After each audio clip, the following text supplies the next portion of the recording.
Roberta Westbrook, and you are here with us at the Campus for All Animals, the Houston SPCA.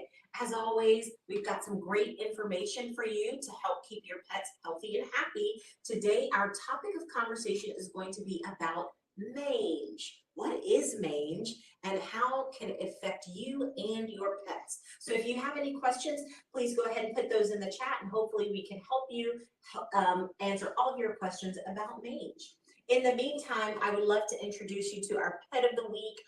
This week we have Fiona with us.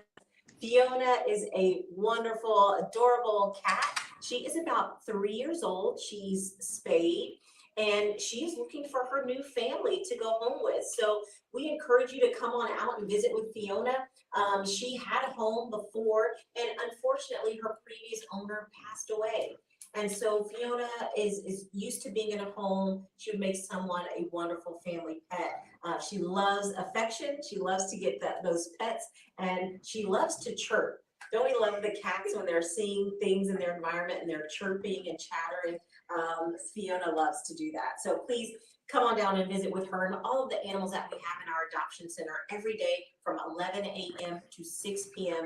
No appointment necessary. We're happy to help you find the new member of your family. So let's talk a little bit about mange, which is a general term for skin conditions that can happen in dogs and cats. So let's just get started. What questions do you have about mange? All right, what is mange and are there different types? Great question to start with. So yes, mange is a very general term that refers to a skin condition where there are tiny microscopic mites or bugs, little mites that live in the fur and the skin of dogs and cats and even other animals like chickens and pigs, for example. In general, there are multiple different types of mange depending on the species, because there are some types of mange that only affect certain species. But we'll focus on dogs and cats today. So when we're talking about dogs and cats, there are two types of mange. One of them is called demodex or demodectic mange. The other is called scabies or sarcoptic mange. And there are some differences in these two, demodectic mange and sarcoptic mange. We will start with demodectic mange. Demodectic mange is a type of mange or mite that lives in the skin that is non-contagious. So that's the most important thing, is that Demodex is not contagious. It's not contagious to people, so you cannot get Demodex from your pet, or you can't give your pet Demodex, and it's not contagious to each other. Demodex mites are typically found in low numbers on the skin. The reason that they become a problem is because some puppies have very poor immune systems. And because of that, these mites tend to be opportunistic and they tend to grow out of control. And as they grow and live in the skin, they cause hair loss, crusting, scaling, and they cause the skin to become very red and inflamed. And we call that red and inflamed skin red mange. So if you've ever heard of the term red mange, that is demodectic mange, the non-contagious type of mange that you might see. Animals with demodectic mange are sometimes itchy and sometimes not. They can actually be fairly normal and not appear to be very itchy at all. The second type of mange is sarcoptic mange. So sarcoptic mange is contagious. So sarcoptic mange is the type of mange that can be transmitted between pets and even to people. So it is possible for you to get sarcoptic mange from your pet. So it's something to be aware of. Now, sarcoptic mange does also tend to be very itchy. So you might notice that it does cause crusting of the skin, hair loss, scaliness of the skin. But the difference in sarcoptic mange and demodectic mange is sarcoptic mange is typically itchy and contagious. So in general, those are the two main types of mange, but again, there are other types that affect other species, and so they have their own similar characteristics as well. And can they be contagious to cats as well, or just to other dogs? That's a great question. So cats can also get demodectic mange, and cats can also get sarcoptic mange, and same thing. So sarcoptic mange is contagious. Now, There is a different type of sarcoptic mange mite that affects cats versus the one that affects dogs. It's still beneficial to keep an animal that has sarcoptic mange separate from any other animals because it is a contagious type of mite. And how is it contagious? Like through the fur, through the air, or if we do have a pet that's recovering from the scabies contagious one, how do we keep the other ones from getting affected, or other humans? Absolutely, it's from direct contact. So if you have a pet that has sarcoptic mange and they come into direct contact with another pet, maybe they're sleeping together or rubbing on each other, grooming each other, those mites absolutely can be transferred between one pet or another. Sarcoptic mange mites live more superficial in the skin and the fur than Demodex mites. Demodex mites live very, very deep in the skin at the base of the hair follicles. So they're living a little bit deeper, whereas sarcoptic mange mites live more superficially, and so they can be spread just by casual contact. And so they both kind of have hair loss and symptoms. Any other symptoms that make them different, or that's kind of like the main difference? Great question. So both of them cause hair loss and crusty, scaling skin, like thick, crusting, scaling skin. And again, demodectic mange tends to cause a little bit more inflammation in the skin, and so sometimes the skin can appear red and inflamed, which is where it gets the term red mange. And Sarcoptes does tend to be a little bit more itchy. Sarcoptes is known for causing lesions, particularly around the ear margins, so on the borders of the ears and the elbows and the ventrum, the ventral surface of the pet. Those are very common places for sarcoptic mange. So if the margins of the ears are very crusty, the elbows are very crusty, or the lesions tend to be on the ventrum of the pet, those are some signs that it might be sarcoptic mange. Whereas Demodex can really be anywhere. And typically with Demodex, at the beginning, the skin doesn't look too bad. Sometimes it's just a clear patch of hair loss, and it may not be crusting or scaling at all. It just causes patchy hair loss really anywhere.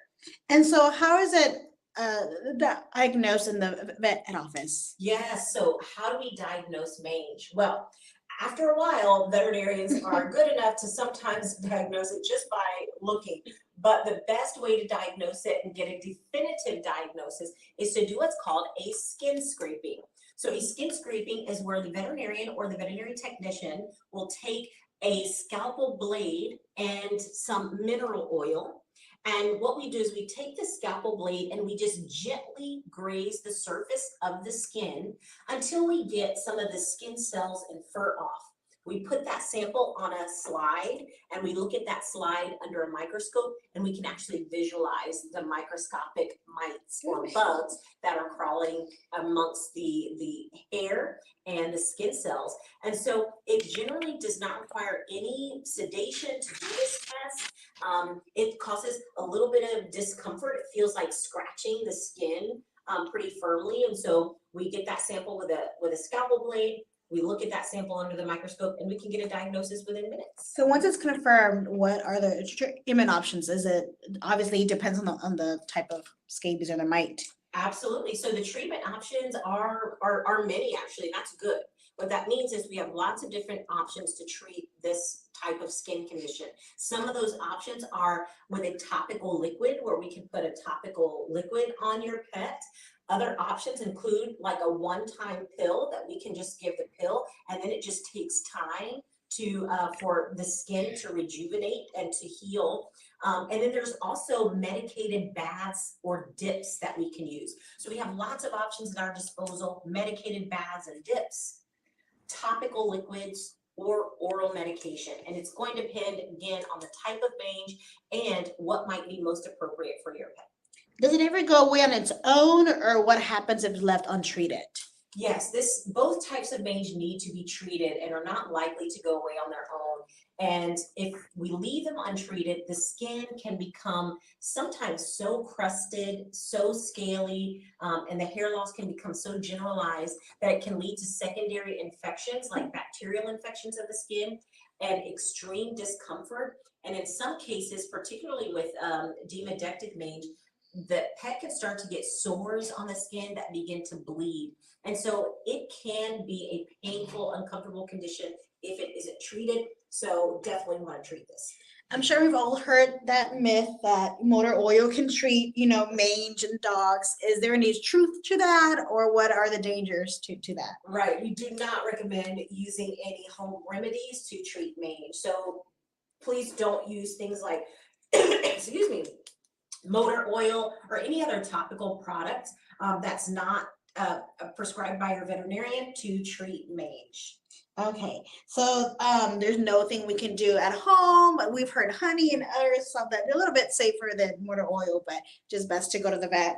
It's best to go to the vet because a lot of the home remedies are not tested and are not proven, and we want to make sure that we treat these conditions as soon as possible. All right, so if treated, how long does it take for the mange and the hair loss to come back? So the good news is that the treatment is pretty easy and straightforward.